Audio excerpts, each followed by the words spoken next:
This is the story of a king who never ruled, a crown prince without a throne, and an exile with the blood of one of Europe's most powerful dynasties. His name is Otto von Habsburg. He was born to rule half of Europe, but history erased his empire when he was just a boy. Instead of living in a palace, he spent most of his life running, fighting, and then faced the cruelest deal of all, giving up everything he was just for the right to return. Discover the journey of the crown prince who chose home over empire. To truly grasp the scale of Otto's personal tragedy, we have to step back and look at the world he was meant to inherit. We're not just talking about a country, we are talking about the Austro-Hungarian Empire, a vast, complex, and contradictory political entity that had dominated Central Europe for centuries under the rule of the House of Habsburg. The Habsburgs weren't just a royal family, they were a force of nature in European politics. For over 600 years, they had accumulated territories not so much by war, but by strategic marriage. Their motto said it all: Bella gerant ali, tu felix Austria nube. Let others wage war, you, happy Austria, marry. In this way, they had woven together a tapestry of lands that included modern-day Austria, Hungary, Bohemia, Moravia, Galicia, Croatia, Slovenia, and parts of Poland, Romania, Ukraine, and Italy. Imagine such an empire. It was not a nation-state in the modern sense. It was a messy, vibrant mosaic of peoples. In the streets of Vienna, Prague, Budapest, or Lviv, you could hear German, Hungarian, Czech, Polish, Croatian, and a dozen other languages being spoken.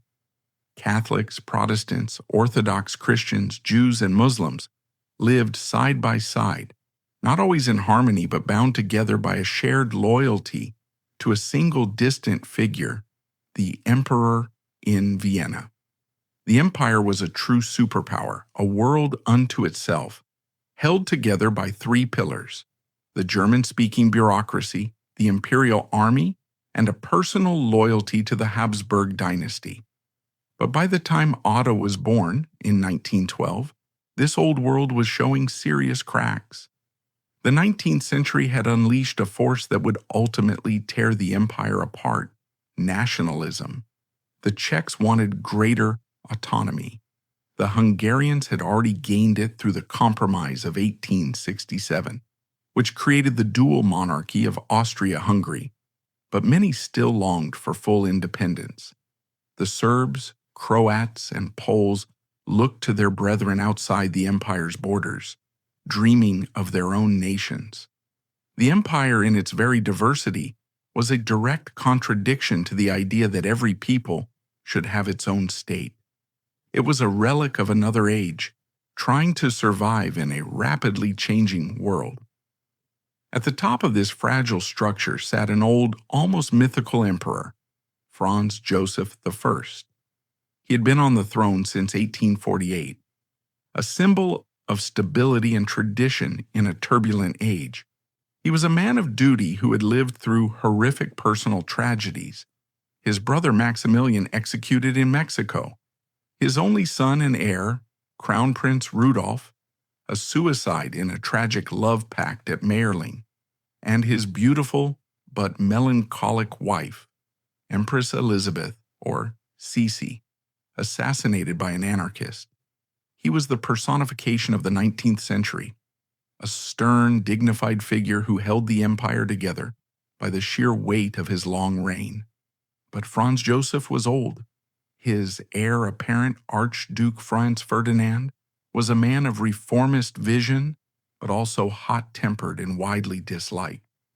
And then on June 28, 1914, in the Bosnian city of Sarajevo, a Serbian nationalist's bullet took the lives of both Franz Ferdinand and his wife Sophie.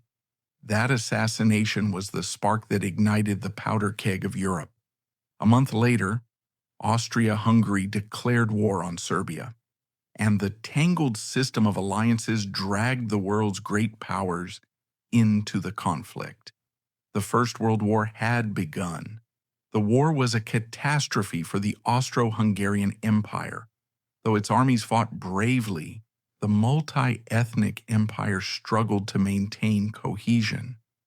The old national fissures grew deeper under the pressure of total war, and into the midst of this slaughter, in November 1916, the old emperor Franz Joseph I finally died at the age of 86. The throne now passed to his great-nephew, a young, pious, and well-meaning man who had never expected to rule so soon. His name was Charles. He was Otto's father. Emperor Charles I came to the throne at the worst imaginable moment. He inherited a bleeding empire, locked in a war it could not win, and torn apart by internal tensions that threatened to blow it apart. Charles was a man of peace, forced to be a wartime emperor. He desperately wanted to lead his empire out of the conflict. He made secret peace overtures, trying to negotiate a separate exit for Austria-Hungary. He also tried to implement social reforms at home, creating the world's first ministry of social welfare. But it was too late. His peace efforts were rebuffed by his German allies and viewed with suspicion by the Entente powers. His attempts at reform were drowned out by the roar of the guns and the desperation of a starving population. This was the world into which Otto von Habsburg spent his first years, a world of stark contrasts, the ancient pageantry of an imperial court set against the backdrop of industrialized slaughter, the solemn rituals of a 1,000-year-old monarchy taking place while the very foundations of that monarchy were crumbling. He was a child born on the peak of an erupting volcano. Franz Josef Otto, Robert Maria Anton, Karl Max, Heinrich Sixtus, Xaver Felix, Renatus, Ludwig Gaetan, Pius Ignatius was born on November 20th, 1912, at the Villa Wartholz in Reichenau and Arax, a picturesque resort town nestled in the Austrian Alps. His impossibly long name was not mere pageantry. It was a map of his lineage, a tribute to saints and kings from his Habsburg and Bourbon-Parma ancestry. From the moment of his birth, he was not just a child. He was a symbol, the guarantee of dynastic continuity.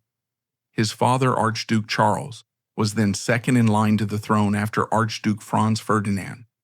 His mother, Zita of Bourbon-Parma, was a woman of immense willpower, intelligence, and piety who believed absolutely in the divine right of kings and in the destiny of her family. It was she who would instill in Otto a profound sense of his duty and his heritage, a sense that would define his entire life. Otto's earliest years were a collection of fragmented memories of an imperial world. There were summers at royal villas, lessons with tutors, and the regular presence of his great-granduncle Emperor Franz Joseph, a stoic, elderly figure who seemed almost immortal. Otto was raised to be an emperor. He learned multiple languages from an early age: German, Hungarian, Czech, Croatian, French, English, not as an academic hobby, but as a necessary tool for ruling a multilingual empire. The first great turning point of his young life came in 1916. With the death of Franz Joseph, his father became Emperor Charles I of Austria and King Charles IV of Hungary. Suddenly Otto, then just 4 years old, was the Crown Prince of the empire. His life, already sheltered, became even more cocooned within the walls of the Schönbrunn and Hofburg palaces in Vienna. One of his most vivid memories from this period was the coronation of his parents in Budapest. On December 30th, 1916, the young Otto witnessed one of the most ancient and impressive ceremonies in Europe. He watched his father, dressed in dazzling regalia, being crowned with the sacred crown of St. Stephen, a relic over 800 years old. He saw his father wield the sword of St. Stephen and swing it towards the 4 corners of the compass. a symbolic gesture vowing to defend the kingdom against all enemies. For a 4-year-old boy, it must have been an overwhelming spectacle, a tangible affirmation of his family's power and permanence. That ceremony, with all its pomp and history, seared into Otto's mind what it meant to be a Habsburg. It was a promise of continuity, a declaration that even in wartime, the divine order held. But it was a promise that history would not keep. As the war dragged on, life, even for a crown prince, began to change. Otto recalled eating bread made of maize instead of wheat due to food shortages, and seeing the growing seriousness on the faces of the adults around him.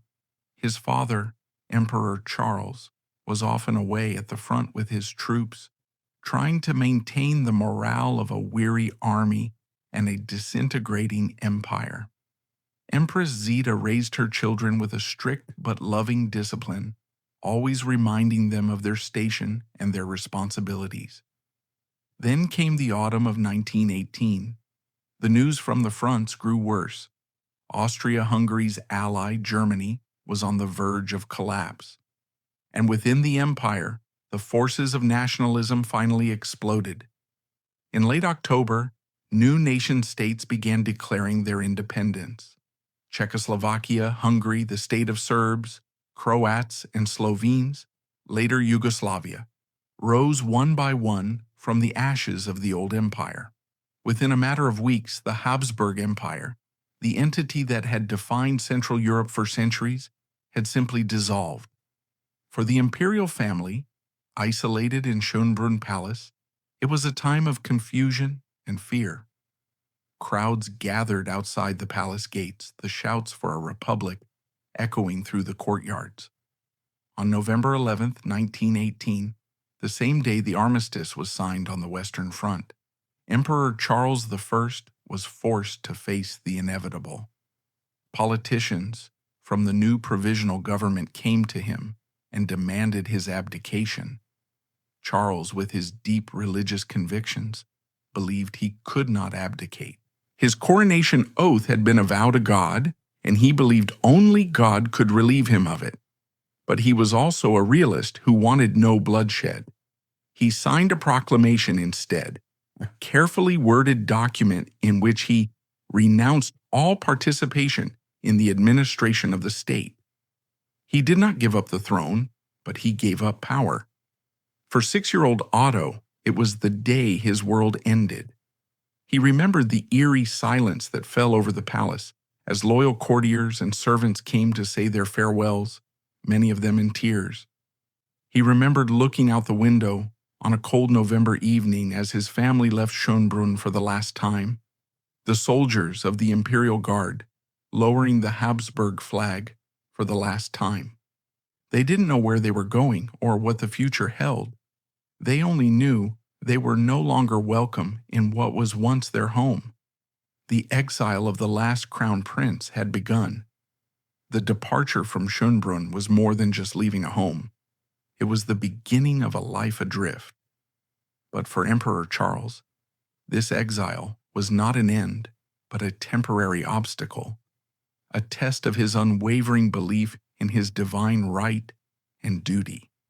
This initial life in exile in Switzerland would soon become a staging ground for daring, high-stakes attempts to reclaim what he believed was his. It was these desperate gambits to reverse the tide of history that would plunge the family into even deeper tragedy and place an unimaginable burden on his young son.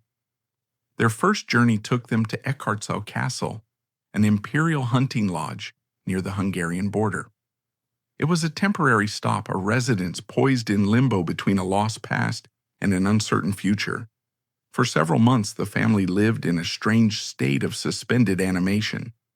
Emperor Charles still held out hope, perhaps naively, that his people would call for his return. But the world had changed. The Republican tide was surging across Central Europe, and the victorious Allied powers, particularly France, made it clear that a Habsburg restoration was unacceptable. The pressure mounted. The new Republican government of Austria saw the former emperor's presence on Austrian soil as a permanent threat to their stability. In March 1919, they passed the Habsburg Law, a piece of legislation that officially dethroned the House of Habsburg-Lorraine, banished all members who refused to renounce their succession rights and swear allegiance to the Republic, and confiscated the bulk of the family's property.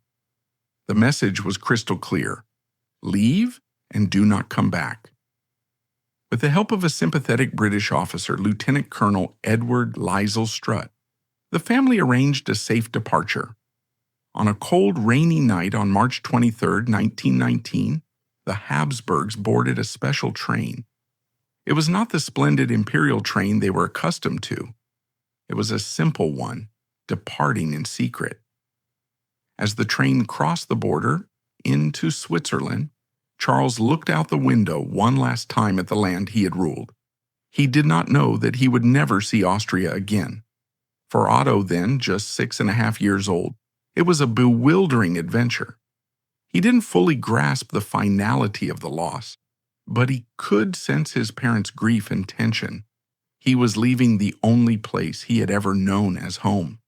Their destination was Switzerland, a neutral nation that granted them asylum, albeit somewhat reluctantly.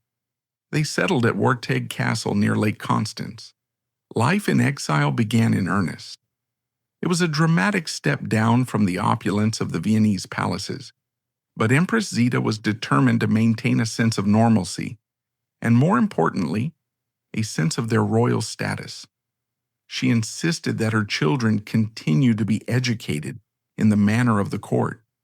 Lessons continued, languages were practiced. Otto, as the heir, was treated with a particular solemnity. She never let him forget who he was and what he was born to be. For Zita, this was not an end, it was merely an interruption. She firmly believed that one day God would restore their family to its rightful place. Meanwhile, Emperor Charles, a man of action trapped in inaction, grew increasingly restless. He watched events back home intently. In Austria, the Republic was struggling with political and economic turmoil. But in Hungary, the situation was even more chaotic. After a brief and brutal communist regime under Bela Kun, a conservative counter-revolutionary government had come to power under the leadership of an admiral without a fleet, Miklos Horthy. Horthy had once been a loyal naval officer under Emperor Franz Joseph. Hungary was officially still a kingdom, but one without a king. Instead, Horthy ruled as regent. To Charles, this seemed like an opportunity. He believed that Horthy, who had sworn an oath of allegiance to him, would willingly hand back power. He felt a profound duty to return to his Hungarian subjects. Twice in 1921, he attempted to do just that in a series of dramatic, almost storybook-like events that became known as the Restoration attempts. The first attempt came at Easter. Charles, traveling incognito with a fake passport, slipped across the border into Hungary. He made a daring trip to Budapest and confronted Horthy in the palace. Their meeting was one of the most dramatic personal showdowns of the 20th century history. Charles, the legitimate king, demanded that Horthy relinquish power. Horthy, the pragmatic regent, refused.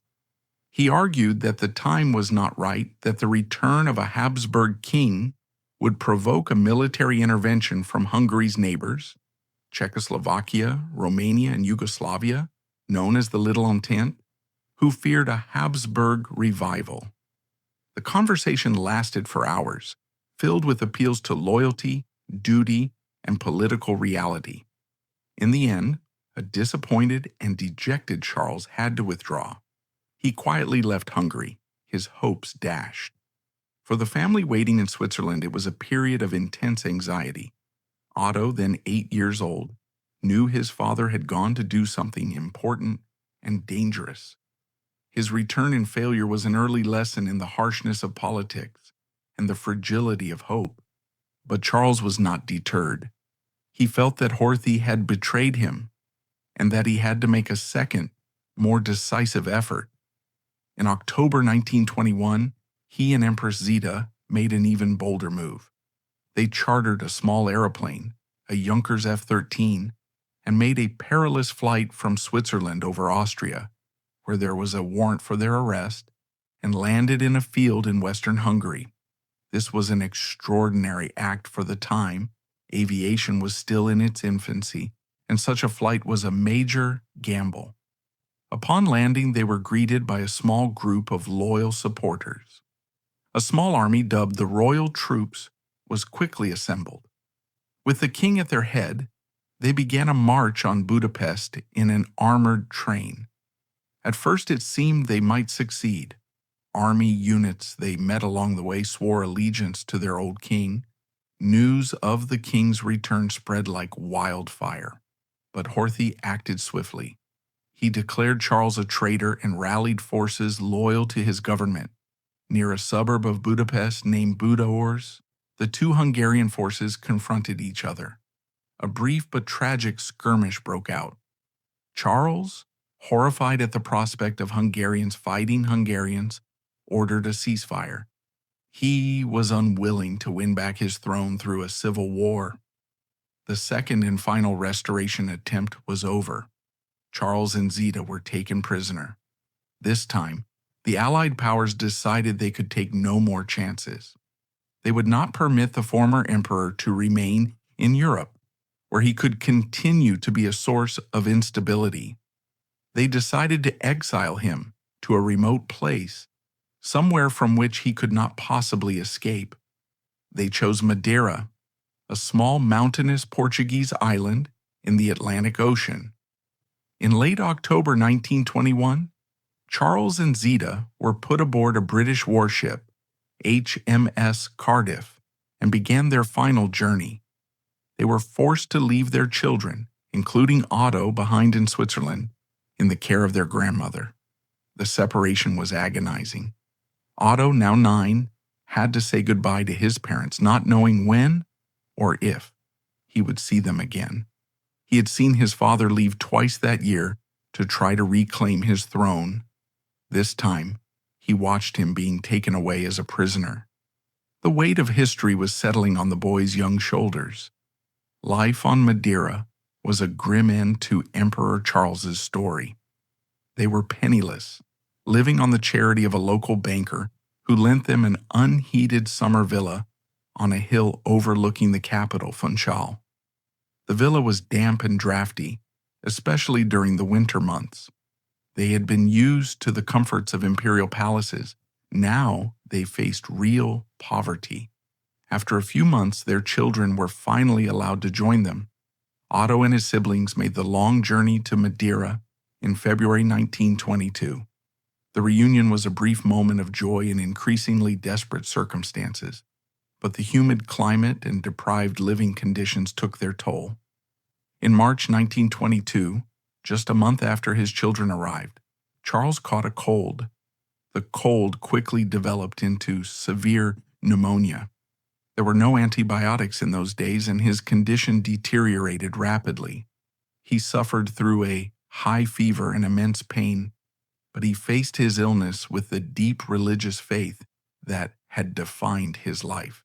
He told Zita, "I must suffer like this so that my peoples can come together again." When it became clear he was dying, a ritualistic but profound decision was made. Zita brought the 9-year-old Otto into his father's room. Charles, weak and struggling to breathe, wanted his son to witness the death of an emperor. He wanted Otto to understand the solemnity and faith required to face death, and to comprehend the burden that would now fall to him. In one of the most moving and formative moments of Otto's life, he stood by his father's bedside. Charles whispered to Zita, but loud enough for Otto to hear, "I love you so much." He then kissed a crucifix, and his last word was a whisper, "Jesus." He died on April 1st, 1922, at the age of 34. Otto had witnessed it all. The 9-year-old boy had watched his father, the Emperor of Austria and King of Hungary, breathe his last.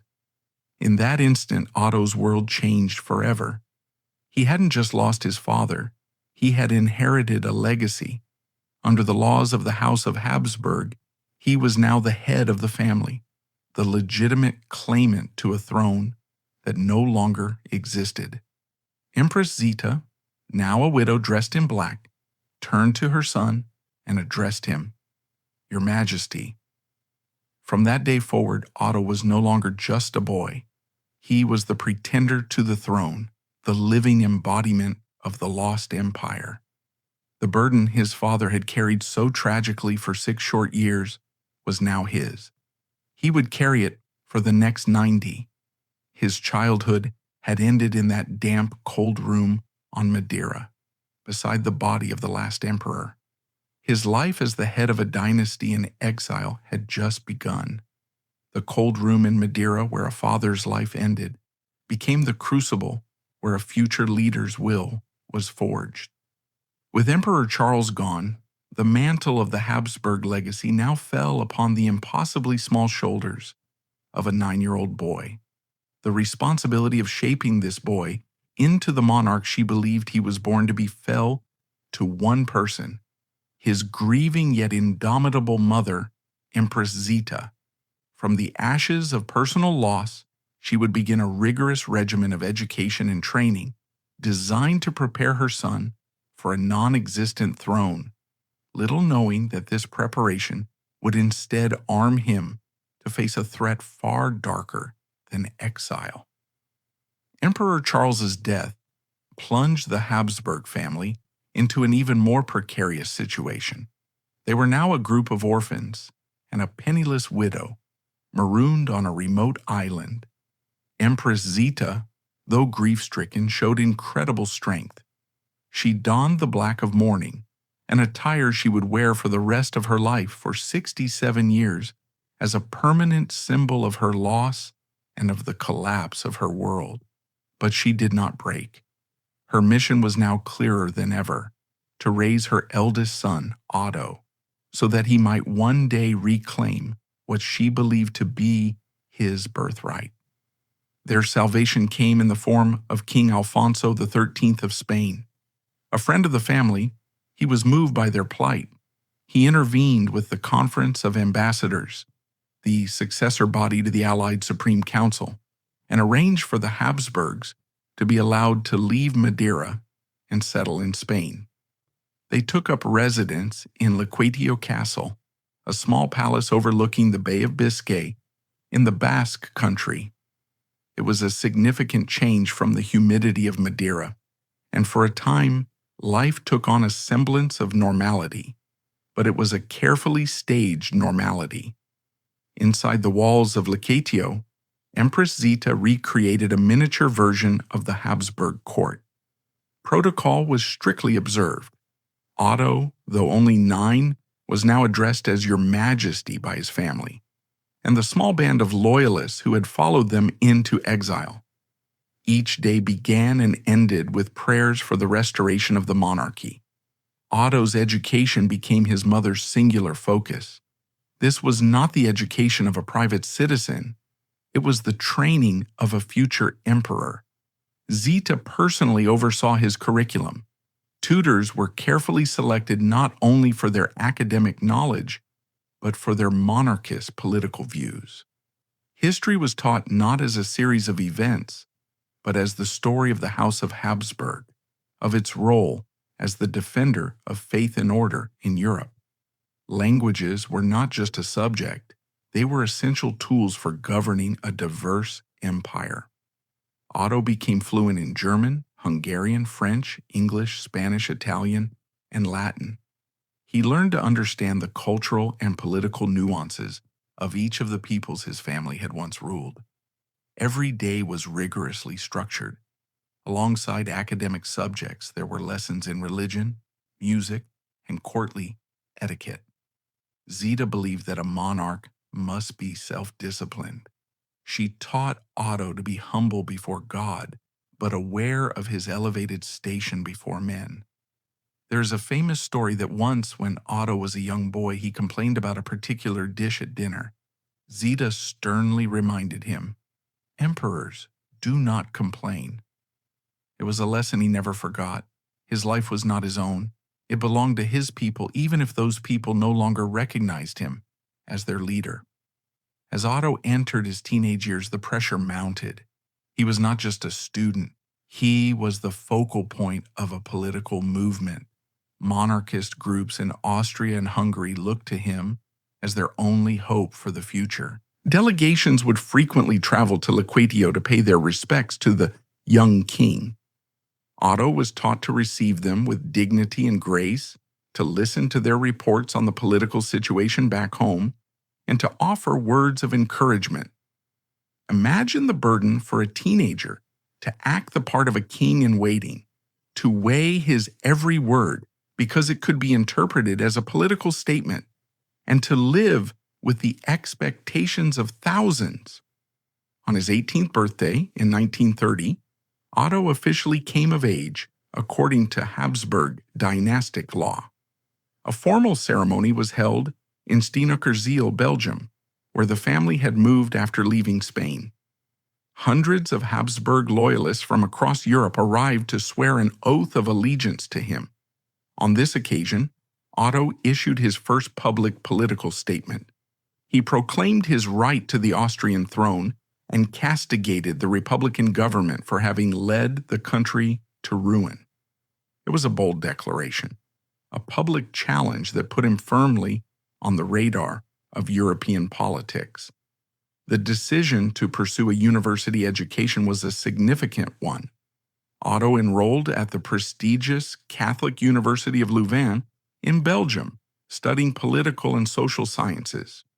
This was not a random choice. His mother and his advisors believed that a modern monarch needed a deep understanding of the forces shaping the world.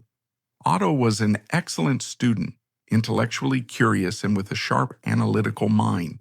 He immersed himself in the study of political theory, economics, and international law. He graduated with a doctorate in 1935.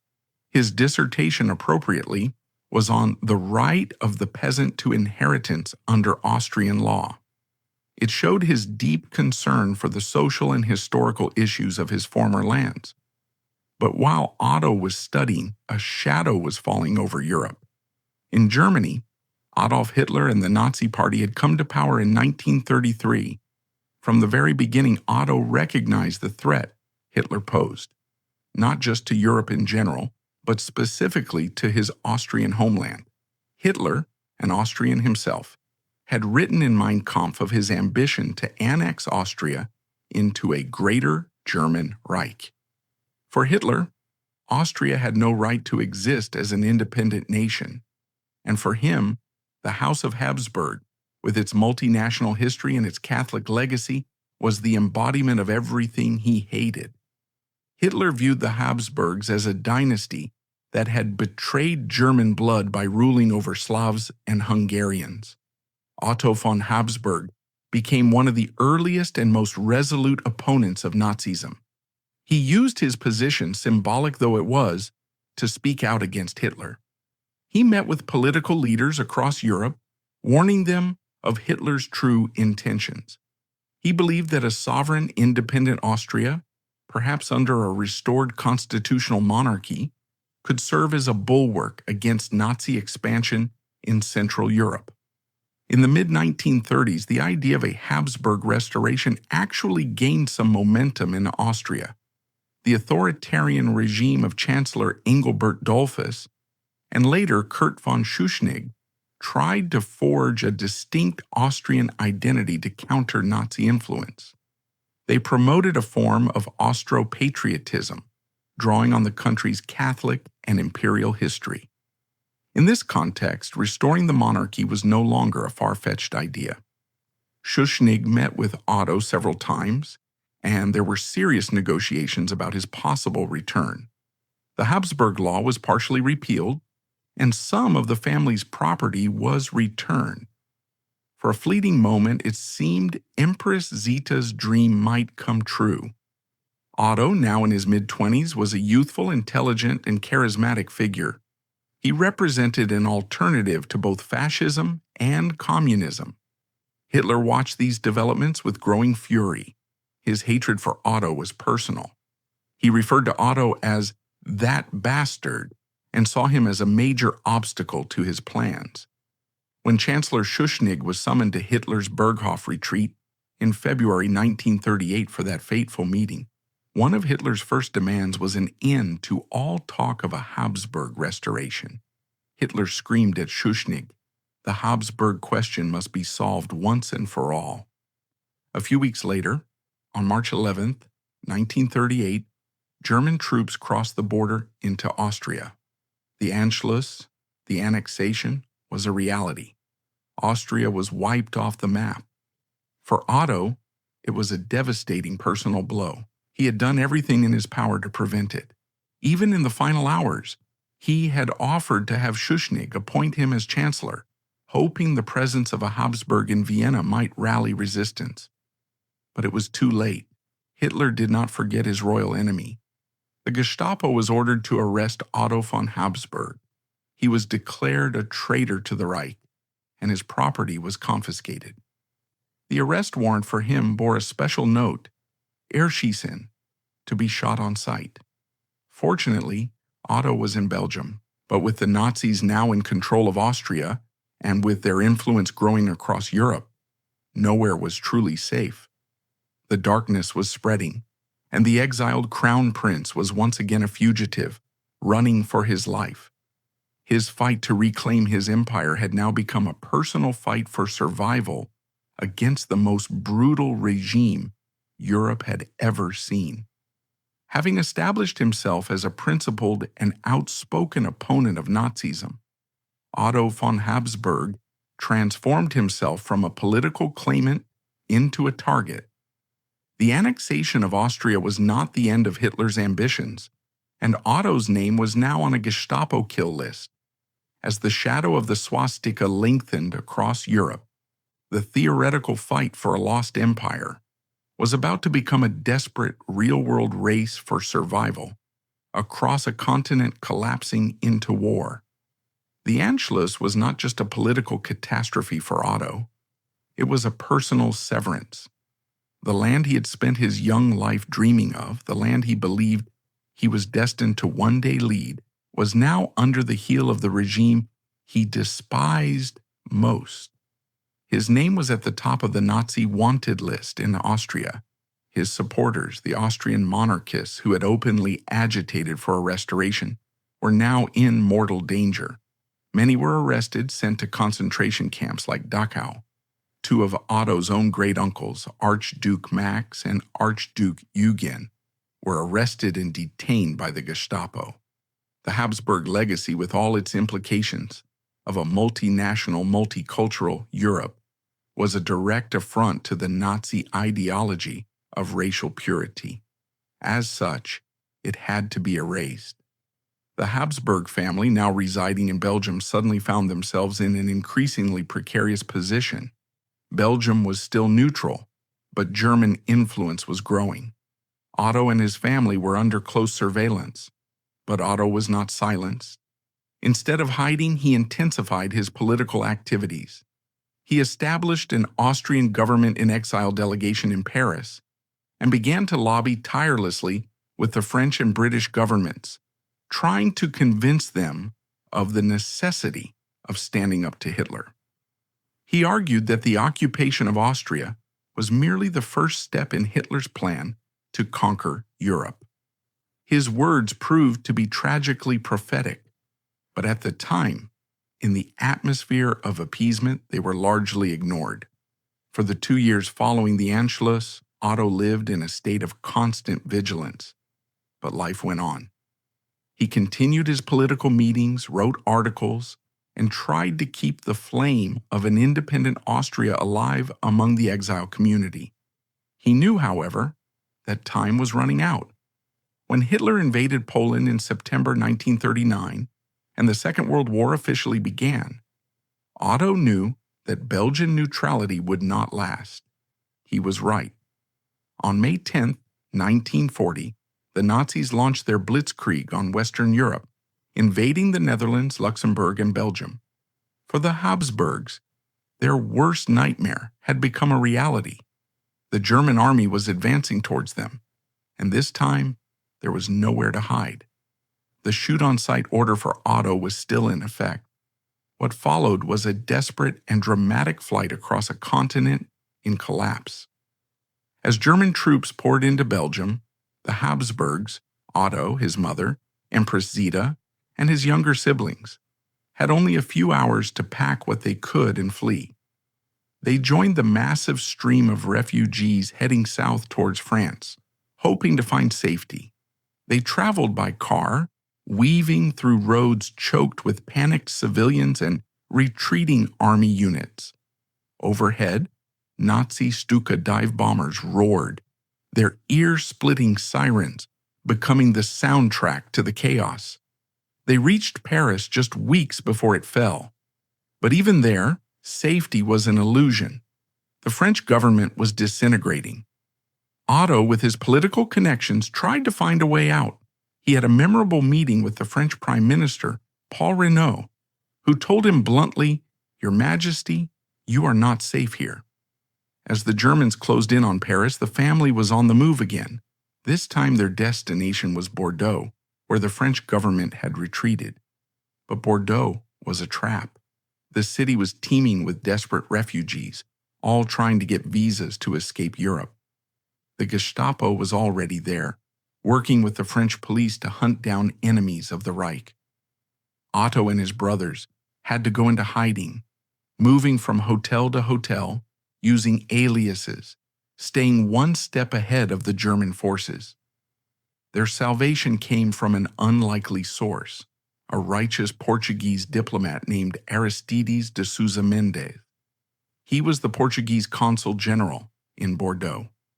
Defying strict orders from his own government not to issue visas to refugees, especially Jews and the stateless, Sousa Mendes was moved by his conscience. He witnessed the desperation of the thousands and decided to disobey orders. In an extraordinary act of courage, he and a small team of staff worked tirelessly for days and nights, issuing thousands of visas to anyone who needed them, saving countless lives. Otto von Habsburg was one of the recipients of those life-saving visas. Using his connections, he was able to gain an audience with Sousa Mendes. The diplomat, recognizing who he was and the danger he was in, did not hesitate.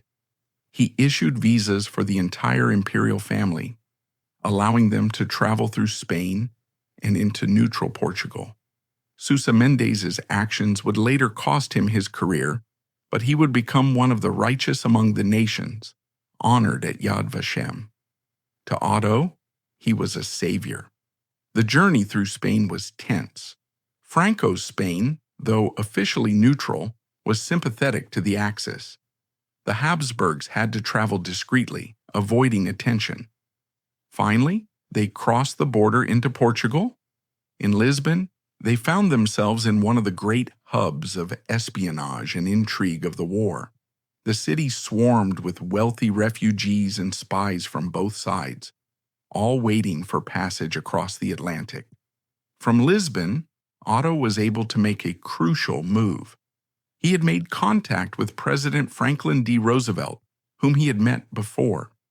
Roosevelt, aware of the danger the Habsburgs were in and their symbolic value as staunch anti-Nazis, personally intervened.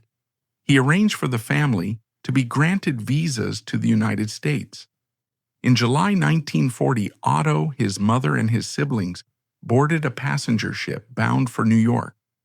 As the ship pulled away from the European coast, Otto must have felt a mixture of relief and profound sadness. He had escaped Hitler, but he was moving further than ever from his homeland, from the continent for which he felt such responsibility. He was going to a new world, not as a visiting crown prince, but as a penniless political refugee. Upon their arrival in the United States, the family settled in different locations. Empress Zita and the younger children went to Quebec, Canada, a French-speaking region where she felt more comfortable. Otto, along with several of his brothers, remained in the United States, primarily in Washington, D.C. and New York. He knew that the war was being fought not just on the battlefield, it was being fought in the corridors of power, and he was determined to play a part. Otto's war years in America were an extraordinary chapter in his life. He did not sit idly by. He threw himself into political activity with a tireless energy. His primary goal was twofold. First, to lobby the U.S. government to recognize Austria as an occupied nation, not a part of Germany, and to commit to its liberation after the war. And second, to try and create an Austrian military force in exile, an Austrian legion, that could fight alongside the Allies. He became a familiar figure in Washington. He met with President Roosevelt on multiple occasions at the White House. He testified before congressional committees. He befriended influential politicians, diplomats, and military officials. He argued persuasively that most Austrians were not Nazis, that they were Hitler's first victims, and that an independent democratic Austria after the war was essential for European stability. His efforts faced significant obstacles. U.S. policy was initially ambiguous on the status of Austria. Some in the State Department considered it a part of Germany. Furthermore, the idea of a Habsburg restoration was anathema to many. Other governments in exile, particularly the Czechoslovak and Yugoslav, were vehemently opposed to any Habsburg role, fearing it could revive old territorial claims. The Austrian exile community was also deeply divided between monarchists, socialists, and others. Despite these difficulties, Otto's persistence paid off. He played a significant, though often behind-the-scenes role in shaping Allied policy towards Austria. The culmination of these efforts was the Moscow Declaration of 1943, in which the foreign ministers of the U.S., Britain, and the Soviet Union officially declared the Anschluss null and void and committed to the re-establishment of a free and independent Austria after the war. It was a huge victory for Otto and his cause. His plans for an Austrian legion proved more difficult to realize. The idea ran into political opposition from many sides and was eventually abandoned in favor of incorporating Austrian volunteers into the U.S. Army. An Austrian battalion was formed, however, and Otto lobbied tirelessly to protect the interests of these Austrian soldiers. Beyond his public political work, Otto was also deeply involved in humanitarian efforts.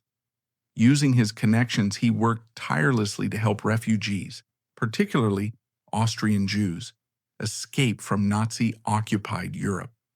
He personally vouched for thousands of visas, pleaded with government officials and diplomats, and used whatever influence he had to save lives.